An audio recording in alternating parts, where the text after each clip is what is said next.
Hello, everyone. Welcome to the Christie Coffee Podcast. This is Pastor Haig, and we have our good friend, Dr. Christie Kederian, on the show today. Welcome, Christie. How are you doing? Doing great. Thanks for having me. I'm excited to be on. Yeah, it's so good. So you just wrapped up your doctoral dissertation, like last year, was it? Over a year ago? Yeah, last year, May 2019. And what was it on? Yeah, so I did my research on intergenerational trauma for descendants of Armenian genocide survivors. And a little bit of the backstory. So I went to a conference on trauma and heard from some of these researchers specifically that researched the Holocaust and a lot of what they found. And also the field of epigenetics has also found that things passed down, including trauma, passed down from generations through the Holocaust. So when I heard that, I did some just preliminary research and found that there weren't any researchers doing this on the Armenian genocide, mostly because it happened like one generation before the Holocaust. So they felt like it's harder to find the traces of that trauma being passed down. But what epigenetics has also found is that it actually passes to third and fourth generations, which is what we're in right now as Armenians. So I heard that the thought of like, if I don't research this, like who's going to research this? And what they tell you in your doctoral program is, Haig, and you'll probably find out, Jeremy, in your research is that they'll tell you to research something that's really important to you because you're going to have to be married to this topic for a bit of time. So I just felt like God was calling me to look more into this specifically. I research women in leadership positions because my doctorate focuses on organizational psychology and leadership. And I was really interested in how these traces, both of trauma and resilience, can be found in Armenian women in the workplace and in their career path, and how that could help motivate them towards leadership opportunities, but how those traces can also be found. A lot of the research has found that there are implications in self-esteem and that kind of belief in self, and that can have a lot of implications professionally. So I was really interested in seeing that connection of what are the obstacles that this phenomenon can create for women, Armenian women specifically, and also how have those that are already in leadership positions found that they have overcome those obstacles, and the resilience has also been passed down from generations. So that's kind of the short story of it. That's like years of your life dedicated to a topic, Yeah. like rendered down to a few minutes. Exactly. Yeah, that's awesome. Thanks So, for letting me do that. yeah, yeah. So I think for maybe a lot of our listeners, the word or the phrase intergenerational trauma might be a little foreign. I think a lot of times people just assume that like when we're born into the world, it's like a blank slate and we just start out fresh. Nothing really affects us. We just get to make our own decisions moving forward. And I think research and obviously just experience has shown that we're all born into a soil that sort of raises us into certain types of people and shapes us a certain way. So obviously trauma would be a huge difficulty to overcome, just entering into the world with that and inheriting that from your forefathers and your generations before. So maybe just if you could explain a little bit what this concept of intergenerational trauma is, maybe even more specifically what we mean by trauma, because it doesn't necessarily need to just be genocide. There's also psychological trauma and mental health issues that are passed down. So yeah, I'd love for you to just kind of speak to that.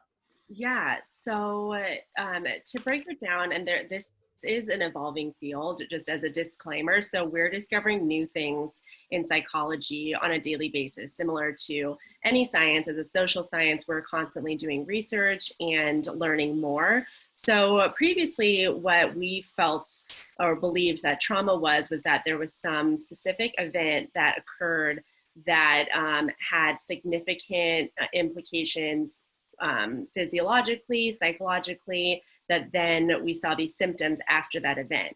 So what's changed in the research is that we no longer believe that there needs to be like a certain event.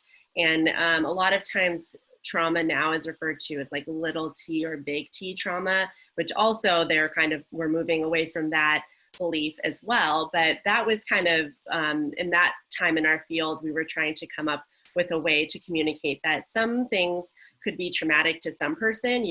Maybe we all think that somebody getting in a car accident is very traumatic, but maybe to that individual person that wasn't traumatic. But maybe being bullied in school, we might say that's normal. Someone shouldn't have these significant traumatic symptoms, but that kid, with their personality, their background, that was very traumatic to them. So we did make some strides in the field to say, okay, we can't just say trauma is these really terrible things that happen and we can expect these same symptoms. So we really have to look at it individual. But now it's more about what either event or experience has happened to a person, and the trauma is actually the way that we respond to whatever the experience is. The trauma isn't the event.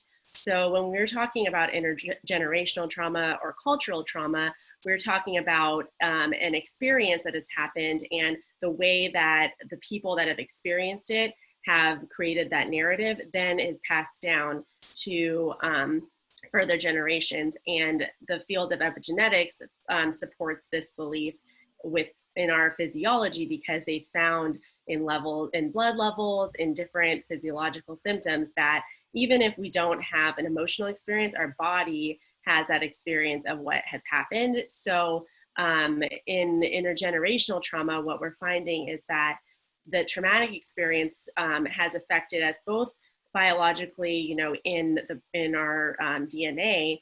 In the field of epigenetics has found that, and then psychologically we found that the way that our ancestors have made meaning or not made meaning of those traumatic events has also been passed down. So there are different phenomenons within that we found can be very traumatic, such as a researcher in the Holocaust found that the conspiracy of silence, meaning they didn't even talk about what happened to them, was also very traumatic for future generations with children, because there were really severe psychological effects.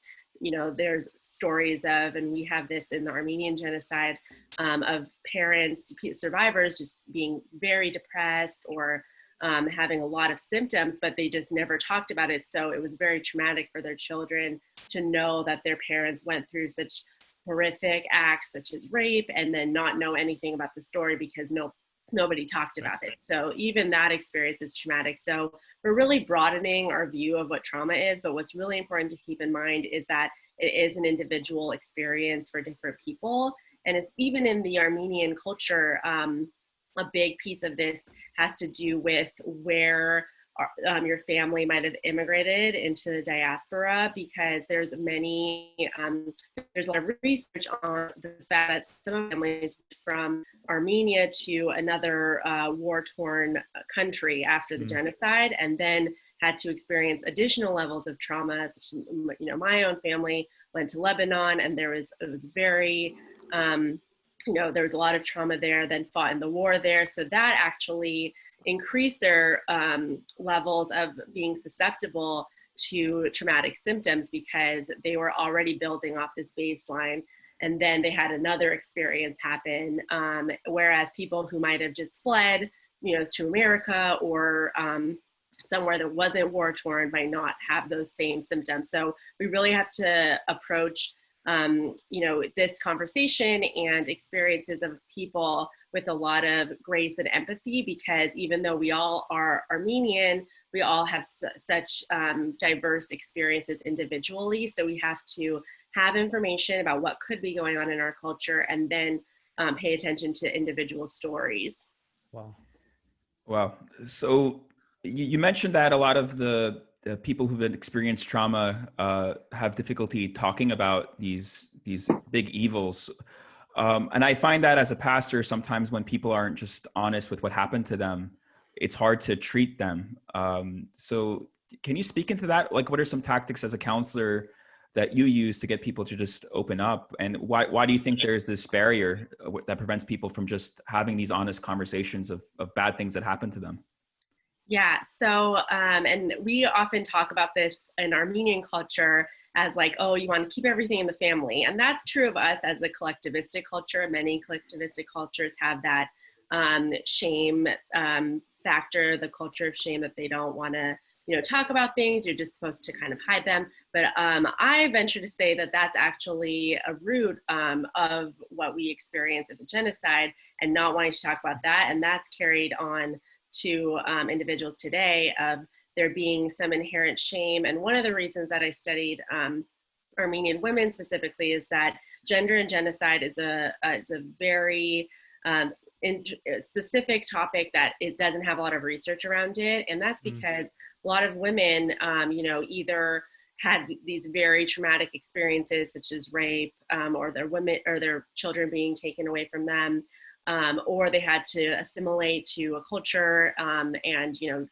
deny their marriage or whatever and be married into this other culture. But women specifically shouldered, 80% of the survivors of the genocide were women and children. So they really shouldered this leadership role. But then along with that, they had to be really strong. And in their mindset, being strong was that we don't talk about what happened, and we don't put that burden on our kids. We carry that on ourselves. But what we don't realize is that when you carry the burden on yourself and you don't talk about it, it seeps out in other ways. So there's really no way of hiding from what you went through. It's just going to come out in different ways that are actually potentially more harmful for your children and family, because they don't actually know why. Where if we did have those conversations and those narratives were able to have the room to grow, then we could actually grow from that, rather than kind of thinking that, oh, because my mom never talked about anything, my grandma never talked about anything, I need to also not talk about anything. And that perpetuates a cycle of like mental health issues in our culture, because we just think we just have to, if we struggle with anything, that means we're shaming our ancestors who survived. And so we can't talk about anything difficult. We're only survivors, and we only are, talking about good things. So that, I think, we kind of do a disservice. But if we're able to start those conversations and accept the things that we're going through, then we can really create a new narrative for ourselves. So I think it starts in the church, because we have that opportunity to come together as believers and have that community that's filled with grace, and you can come to Christ with your shame. So I think that Christians and the church community can really model that in the rest of our culture, to say that this is really the real solution to what we experienced. Yeah, it's interesting that like we have this sense that like silence is somehow protecting the next generation. Like, I'm not going to let what's toxic go to the next generation. But it seems like, and maybe you can speak to this too, or maybe you'll save it for later, but it seems like being able to share those stories and those narratives with the next generation also potentially can offer like a contagious resilience for the next generation, where they can be like, wow, my parents went through this and they're here now, and what can I learn from them, and how they were challenged, and how they brought themselves from there to here, and how I can participate in that history and that tradition of, being able to go through such difficult things and stay, together with my community and my family. Yeah, that's exactly right. I think that as much as we focus, rightfully so, we mourn and we remember the genocide, we have a legacy of resilience that we really should also be celebrating, beyond April 24. And in my research, what I found was that that resilience and that encouragement was often within the family, and the women that I interviewed, their fathers were often the source of that encouragement and that ability to, boost their self-esteem when they didn't really have it, or, have that belief in themselves. So I feel like that, in our current culture, that kind of man shames people. I think that's a really awesome example, especially in our family oriented community, that men can kind of provide that encouragement and be that source of like resilience as well. But I think that comes with the introspection of being able to go into your emotional world and not just be strong in other ways. So I think that if we can do that, that's when we're really building on top of the legacy of survival that our ancestors left us. If we can say, yeah, we survived like in body, but like, let's also show that survival and resilience in spirit and emotionally and psychologically, and then we can grow even more.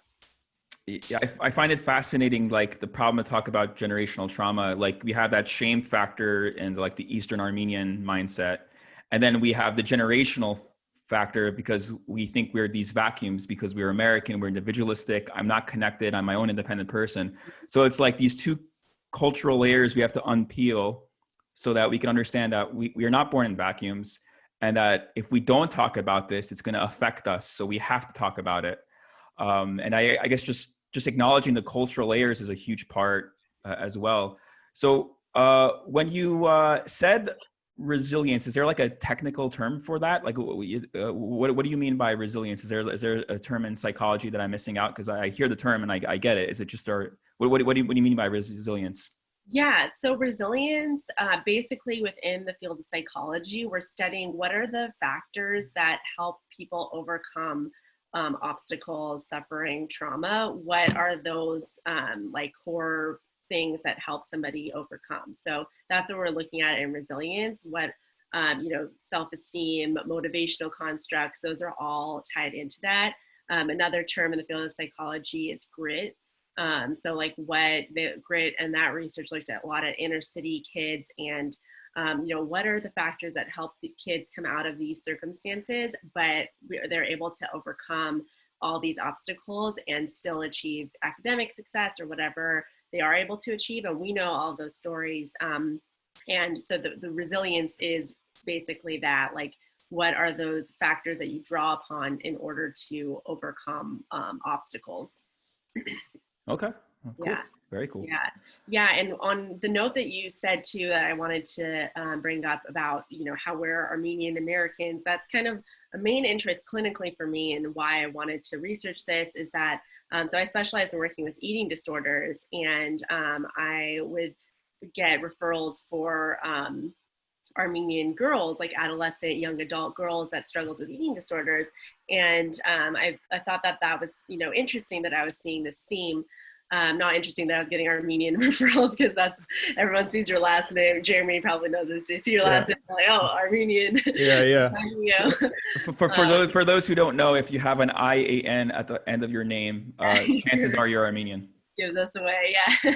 There had to be something for us to find each other. But so I would see, women that were going through this. And what was so interesting is that part of the eating disorder is that there's like a thin ideal, which is a very American westernized thought that, to be thin is the ideal. And then women that I worked with were coming from Armenian families where, like, you're supposed to be eating. If you're not eating, like, what's wrong with you? Like, you're getting force fed all the time by every, woman in your family. So there were these competing ideals within their culture of, like, okay, well, culturally, I'm supposed to be this way, but in Westernite, like, I want to assimilate, so I want to be this way. So they were in very, that tension was like the root of eating disorder of how do I balance these identities, and that was very anxiety provoking. So I think that that's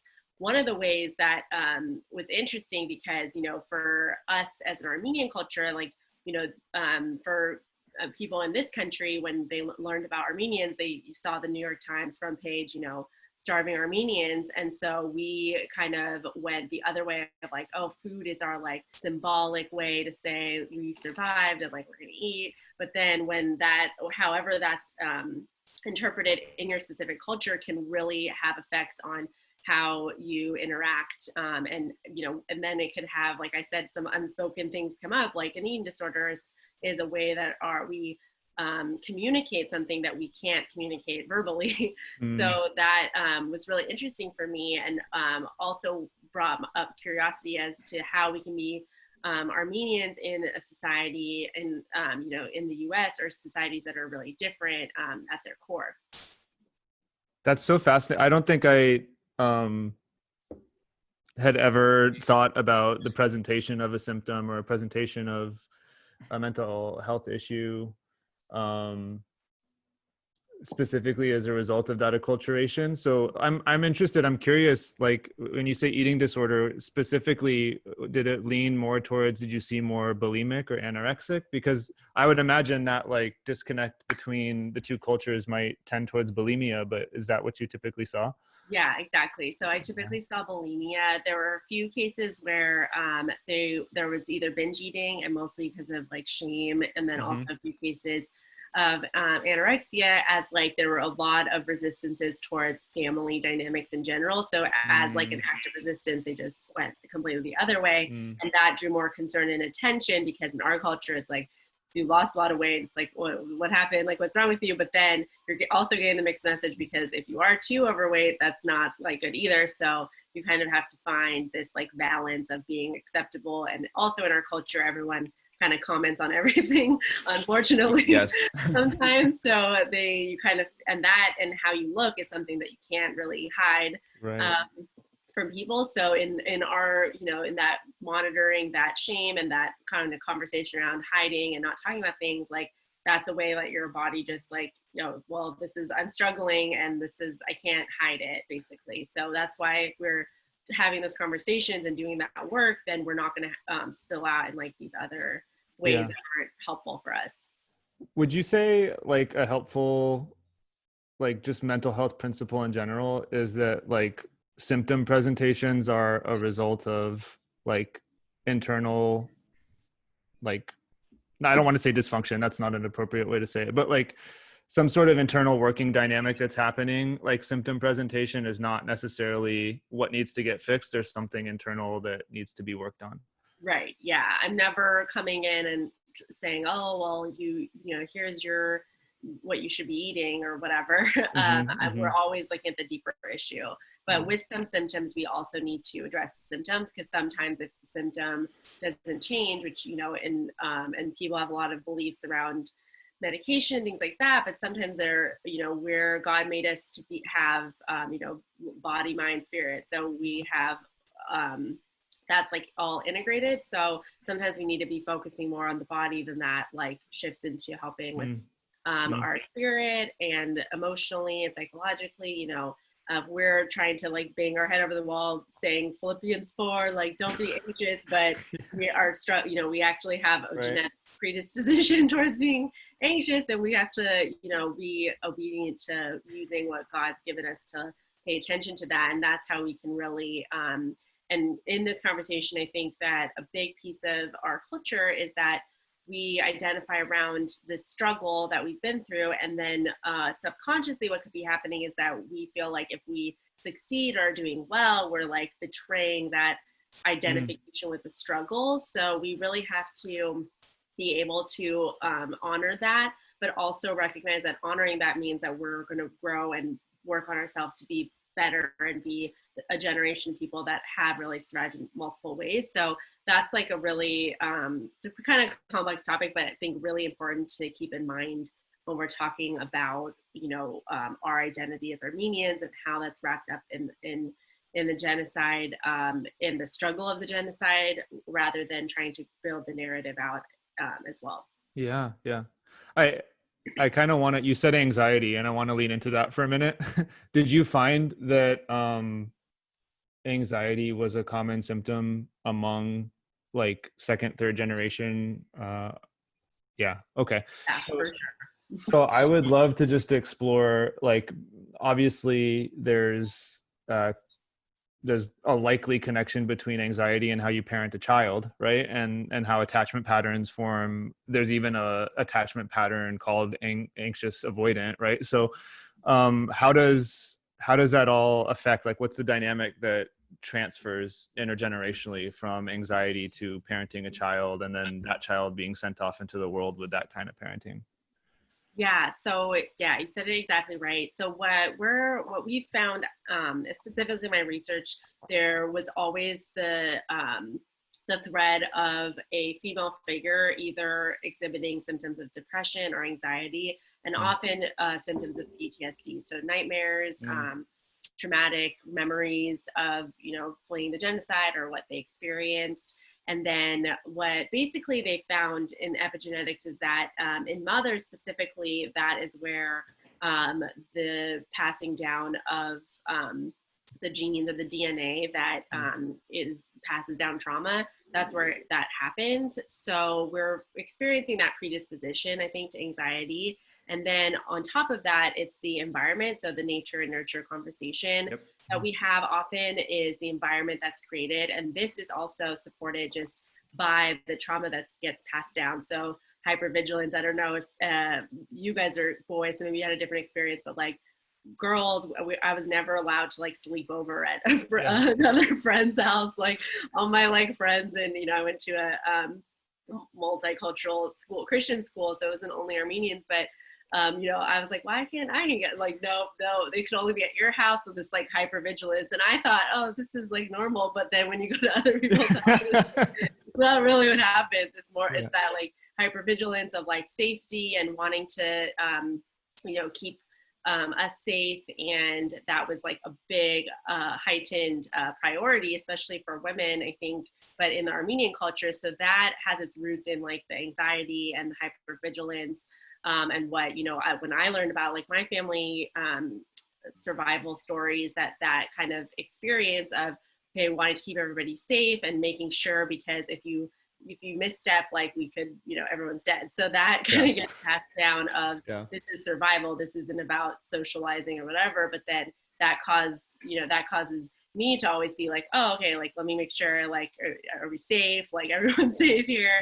That becomes another inner dialogue that's happening that we kind of normalize, like, oh, everybody does this. And then when we talk to other people, maybe not everybody. Yeah. And it's funny, just like, I mean, I would hope what being aware of these things does is create a sense of empathy for our parents, and also like an awareness of what's going on in us. Right. But it's just funny how, like, growing up in that environment, you're like, you can almost just see it. It's like, it's annoying. Like, why should I have to go through this? Like, Mom, Bob, like, I don't want to have to worry about every little thing, And so, and maybe like in our interactions with other Armenians, to be like, God, this is such an annoying thing to see in my culture or among my people, but then to be able to step back and like discover some of what's going on behind the scene, like hopefully that will create some empathy in how we actually interact with others. And that's ultimately like a manifestation of Jesus's call for us to love our neighbor. Like, we should be able to empathize with the people who we don't understand. And I was having this thought yesterday that, Jesus tells us to love our enemies, right? And so I wonder if even just being able to learn why your enemy reacts a way they do, or why your enemy presents a certain way or has that animosity, like empathy can even be an act of love towards people that you disagree with and that are ultimately your enemy. Anyway, sorry, I'm a pastor, so I got to bring in the little Jesus stuff every once in a while. Yeah. I actually, like, I don't come this from the psychological background, but from just the biblical perspective. Like, the word iniquity is different than sin, and it's used in the scriptures. And iniquity implies generational sin. Like, it's the sin of your forefathers. And like, you have Nehemiah 9, where the people of God gather and they confess the sins of their ancestors. Like, with the American evangelical mindset, like, you don't have to confess the sins of your ancestor. You could just, it's all about your personal sin and your salvation. But on the flip end of that, it's not just your personal sin, but the sin that's been committed against you, which is, I would say, a form of trauma, right? And then the tools we have is to forgive. And I find that I've seen breakthrough when I prayed over people. Again, just kind of following the lead of the Holy Spirit while I'm praying with people to ask for forgiveness to the perpetrators of people groups or specific individuals who have affected your family in certain ways, and that leading to relief, not just for the person in the immediate, like someone who's affected the person, but someone who's affected your ancestors. And I've seen breakthroughs happen where people have kind of helped overcome their anger issues or their anxious issues by actually just praying through these things and seeing exactly what you're talking about. But it's fascinating because I'm just going after this from a biblical perspective, but just hearing all of this is just reassuring, because I always want to make sure that experience is backed up by Bible, but also backed up with science. So it's great to hear all this stuff with epigenetics and the generational trauma. Did you discover in your research? So I mean, we talk about a genetic passing down. Is there? Did you come across it? Did you even work in like neurological passing down? Like, because I think we've started to learn like neuroplasticity affects the ways that we like even just think and the way our brains work, and that can be passed down by habits of life and things like that. But does that also get affected intergenerationally? Yeah, so I didn't focus on it specifically in my research because I was coming from just like the psychology and focusing more on like the nurture piece. But in Sure. my like lit review part where I was reading a lot about what they found about epigenetics, basically what's happening when trauma gets passed down is that the neurons in your brain are changing the neural pathways. So basically you're creating new neural pathways when trauma is experienced. And that's kind of what epigenetics is. Like it turns on certain genes when you experience an outer effect. So you have, right. We all have whatever DNA we have, but we found that now nurture and what you experience can potentially turn on or off that gene. So sometimes we talk about that in predisposition to like alcoholism or anxiety, yeah. whatever.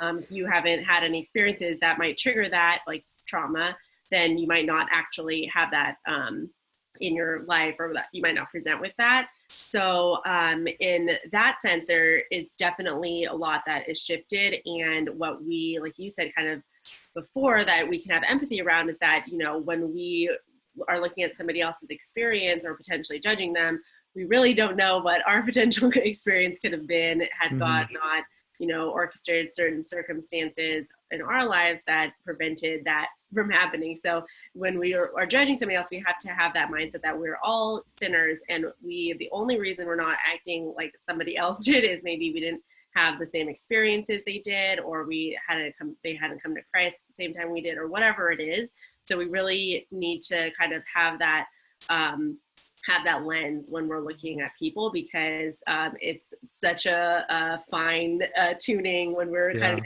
self-righteous. We're like, well, you're one traumatic experience away from being that guy that you think is like the worst or whatever. Yeah.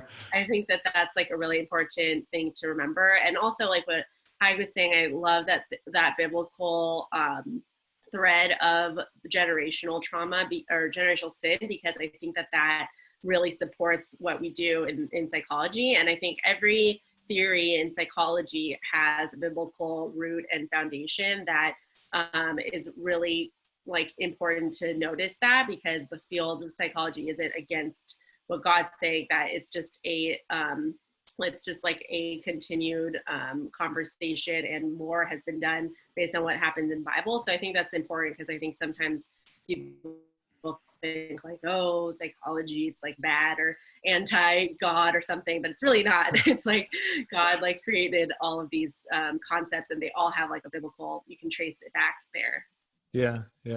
Can we, I know this is important to talk about. We don't want to avoid what's happening in America right now with the African-American community. But I think if we think about this problem versus it becoming a reactionary political thing, from the lens of generational trauma of descendants who experienced segregation and slavery, I think going back to the empathy is huge.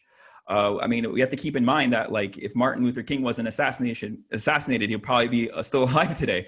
Like it's not that long ago. Yeah,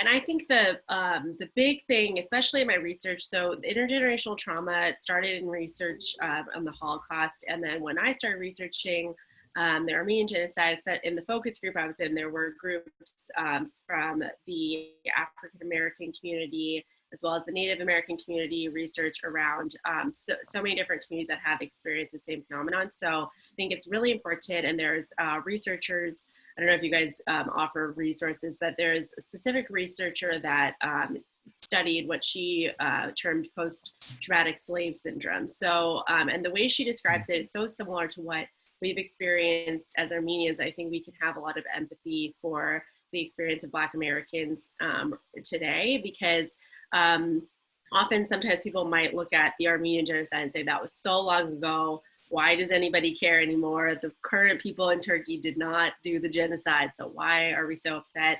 But what's really important to remember is that Although the actual genocide isn't happening, there's this term that they've come up with around like psychological genocide. So this is like really deep rooted trauma that we are the third or fourth generation recipient of. But what's really happening is that it's triggering that whatever happens, whatever, whoever recognizes the genocide or doesn't recognize it, or Turkey said this or whatever, this is triggering all of the past trauma. So when we look at what's happening with Black Americans today, when we say, oh, this is one incident, oh, this happens to other people, what we're really doing is we're invalidating their years of trauma. So if somebody told us, oh, the Armenian genocide, well, what about the Holocaust? Then we would be like, yeah, of course, but also this doesn't negate that what we went through. And what I find really interesting as well is that when I did my research specifically around the field of educational leadership, when the first people that were killed in the Armenian genocide were, as we know, the intellectuals on Red Sunday. They went after people that were intellectuals. So in my research, what I was really interested in looking at is a subconscious aversion we have towards leadership or education, even though that's so important in our culture. All of a sudden, we were the first people targeted. So it's like, good that you're getting recognized, good that you're smart and a leader, but it's also like bad. So keep your head down. Yeah, exactly. Like be a leader, but like not. So these kind of mixed messages, and same in the Black American community and the African American experience. In what Dr. Joy DeGruy talks about in post-traumatic slave syndrome is that when, a little boy was growing up on a plantation and he was like working hard or whatever, and then the slave owner would come by and be like, oh, well, he's growing up good, oh, he's doing good. The mom would like try to hide him, but then the little boy doesn't understand. He's like, oh, I'm doing good, whatever. But he doesn't understand that actually means like you're getting sold and you're getting taken away from your mom. So similar threads of this can be seen currently of like, and you might say, oh, well, why aren't they, they can create, in America, anyone can create whatever future they want, but we don't understand the psychological threads like that one of, oh, well, if I'm doing well, that's good, I guess, but also really bad, because in my experience, when I was the top worker in the slave plantation, that actually meant like I was getting taken away from my family, beat hard, whatever it was. So we really have to look at someone's full story before we say like, oh, well, anybody can, create whatever life they want here or do whatever they want with their life. Well, not really, because we have so many, that is true on some level, but we have so many factors we have to take into account when we're having that experience. And we can only know that for our own individual experience, not somebody else's. Yeah. I wonder, and it's a question to all of us, but I don't really know the answer. Maybe we could explore it, but there's also a strain like within Armenian culture that just resists empathy for like other groups that are marginalized or persecuted. And I wonder like where that comes from, like what kind of like psych dynamics are happening underneath the radar there. And I don't know if you came across that in your research or if that's just something that that we have to speak to through experience. But I've just, like when we talk about what happened to Native Americans in the US and African Americans in the US, like there's so many, obviously there's many contrasts, but there's so many parallels with our own cultural experience. Like, I don't know why we would have an aversion to empathize. Is it potentially like an over resilience? Like we're able to be super resilient, therefore like we expect other people to be resilient? Or is it just like this pride that one ups, like, okay, we have the genocide card, like we've been through a lot too, so like you could get through everything. I'm sure there's multi-facets here. Yeah, so I have two theories about this. One that I experienced on my own when I was researching intergenerational trauma with the Armenian genocide. I had people I spoke to that were, experts in studying the Armenian genocide that said, why are you going to study the Holocaust? Like, why are you going to look at their stuff? Why are you going to kind of use their stuff to talk to ours? Like, just study the genocide, like just study Armenians, like. And then I had people that were like, wow, this is so awesome because you're integrating other people's research and you're building this integrated view that Armenians aren't doing. If you're studying Armenians, you're usually just like studying Armenians, and the only people who care about that are other Armenians. And so I kind of went through that experience when I was doing my research, that I feel like, well, the best resources we have are when we pool all together and we use those resources to help multiple groups, because we all experience the same phenomenon in our communities. And that like really led me to a lot of opportunities. I worked with, I was part of a Jewish symposium on this topic. There's a new Center for Genocide Studies at USC that I've gotten to be a part of, because I used kind of their research to apply to our people instead of in this like siloed approach. So that my thought is that there is this belief in all of us and human nature that if somebody else gets something, then we lose out, like this scarcity model. But like, you know, that Jesus can give us abundant life. So we have to have like an abundant view that like, that doesn't mean because somebody else is getting something or getting a more of recognition, that doesn't mean that we don't.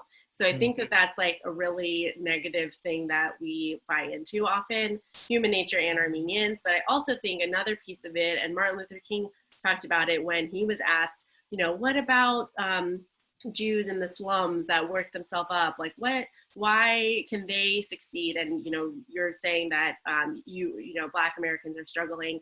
And he said, well, you can come to this country and change your name and nobody will really tell, you know, racially that you're different. And, you know, some of us as Armenians, we've benefited in that way as well. We were able to come to this country and not, you know, not in chains, and not, we were able to assimilate into the white race culture. And I think that piece of it makes us feel like, well, we can't kind of, you know, if we have created this alliance in benefiting from this white privilege, then we also can't feel like if we, you know, have any of these conversations, then we're kind of negating what we've gained from coming to this country and experiencing that. Yeah, I also like, I guess, to have a positive spin on the generational trauma, there's also like generational blessing. So you inherit also the good things, right? Anything in your research that speaks to that? That's a nice pivot. Can we have some good news, Christie? I know, I'm not getting invited back here, but I also talk about finding the love of your life, so that's a good topic. Yeah. So in a lot of my research, what I found was that when we are looking and getting that encouragement from mentorship, from people in our families, and when we have an experience of overcoming an obstacle, that gives us the kind of helps our self-efficacy to continue to pursue those, pursue leadership and career advancement opportunities. Especially for women, we're also kind of dealing with the balancing of familial roles, which can create some shame, like, oh, if I'm not focusing on my family, my career is suffering. If I'm not focusing on my career, my family's suffering. So it kind of can tap into that. But I think that one of the big things I learned is, and the implications for my research, is that having a network of mentors, specifically Armenians, and that mentorship alliance, which is something that, you know, we can definitely talk about and create, that has really helped people. They can always identify a mentor that helped them kind of continue on in their career path. And additionally, having that family encouragement and experiencing that at home from within one of your you know, parental figures is so important. You only need one parental figure to help you you know, believe in yourself. And that was found definitely in the research that there was that thread as well. But I think that the talking about our narratives, talking about our family stories, like drawing on our family's resilience are all really important things to do personally. And, you know, writing those down, helping that oral tradition actually be concretized in writing it down, and is also really important to think about, because we, you know, we're a few generations out and some of us don't even know our family's survival stories, or, you know, there's a lot of secrecy or whatever you can do, whatever oldest family member, or whoever you have, like that knows something, write that down so that you can draw upon those sources for your own personal like resilience and advancement. And I would imagine, I mean, we spoke specifically to the Armenian genocide, but that principle of kind of contagious intergenerational resilience, that's like pretty broadly applicable. Mm-hmm. Yeah. Yeah, definitely. So, and I think that the more that you kind of recognize areas of resilience in other people's stories, the easier you can for yourself. So I think that we can draw that inspiration from, like, you know, in all cultures can draw that inspiration from themselves, from their own, you know, family stories. And I think that's why we so appreciate, I mean, especially Armenians, but every culture I think appreciates when they see themselves on the screen in a movie where somebody is like a hero or courageous, like, you know, it really just makes you feel like somebody stood up and made it for you, and you like kind of inherit that. Yeah. And definitely in multicultural research, what we continue to find is that representation matters. So, you know, people, I know sometimes people don't like the people, Armenians representing us, AKA the Kardashians, but representation does really matter for, and that's why, you know, in these racial conversations where we're talking about like Barbies or Band-Aids or whatever, and, you know, and having that representation there is so important for people to grow out of that that mentality of kind of just surviving rather than thriving. Yeah, that's awesome. Well, Christie, I want to thank you for sitting in on this conversation. It's been really nice to connect with you. I'm at the end of my coffee cup, Me too. and I think Haig is too, Almost. and you are good. So before we wrap up, I just want to give you an opportunity to let people know how to find you. I think I've seen you on Instagram pretty regularly. Do you have a Psychology Today profile? I'd love to just let you kind of let us know how to find you. Yeah, sure. So you can find me at my website, Dr. Christie Kederian. I'm assuming you're putting my how to spell my name .com. I'm used to be Charcudian, but now it's my middle name. But that's me. If you see me, it's Kederian now .com. And I'll plug Nadia Khoshafian because he created my website, and it's awesome if you need a website. Awesome. And on Instagram at the date Dr. Christie. And typically, and a lot of my work has to do with relationships, which we'll talk about later. And so you can find me at either of those places to work with me individually.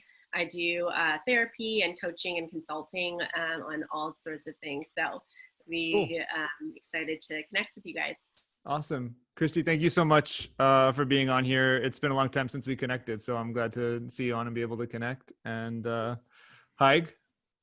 Yeah, this is a wonderful conversation. Look forward to the future episodes we're going to do about coaching and dating in specific. So we'd love to have you come back on. This is great to think about, especially now. But yeah, I think it's super important. Like, it's always just to be aware of, awareness is the first step to always find healing, always. And this is wonderful. So yeah, for the viewers out there, like, don't live this life alone. I know I'm gonna get pastoral here, but it's so important. Seek help. We all have our faults. We all have our trauma that we've inherited, our blessings and our curses, but we need to just talk it out with someone. Yeah. Awesome. Thank you. Thanks for having me. Yeah. Take care. Stay caffeinated, everybody. Bye, everyone.